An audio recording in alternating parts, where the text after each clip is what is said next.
All right. Hey, everyone. Welcome back. Today, we are diving into something pretty fascinating. Yeah. Um, a new AI therapy platform called SID.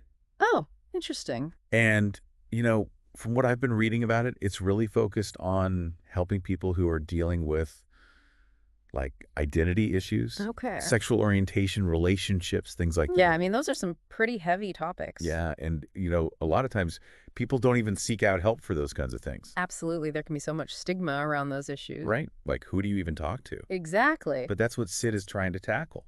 So tell me more. How does it work?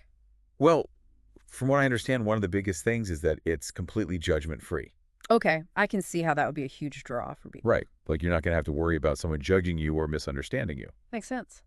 And the source material really emphasizes that. Mm-hmm. It's all about creating this safe space where you can just kind of be yourself. That's really important, especially when you're dealing with something so personal. Yeah, and they use all this fancy AI tech, like natural language processing, to make sure you're getting like responses that actually make sense. So it's like having a conversation with a real person. Kinda, Yeah. but it's available 24/7. Oh, wow, that's a game changer. Right. Like you don't have to wait for an appointment or anything like that. And that could be huge for people who might not have access to traditional therapy. Exactly. It's all about accessibility. I like that. And it's supposed to be super affordable too, even if you don't have insurance.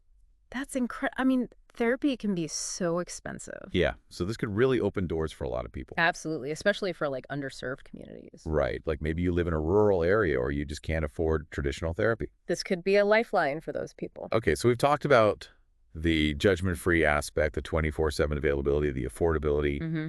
But what about the whole like AI versus human thing? Yeah, I mean, I can see how some people might be hesitant to talk to a computer about their problems. For sure.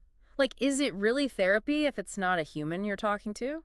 Yeah, it's a good question. Right. But the thing is, from what I've read, SID isn't meant to replace human therapists. Okay, that makes more sense. It's more like a supplement.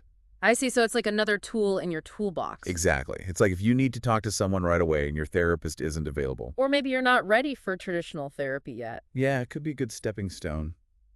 That's a really interesting way to think about it. So it's not about replacing human interaction altogether. More about expanding options, right? Exactly. Giving people more choices and more resources to manage their mental health. That's a really powerful idea.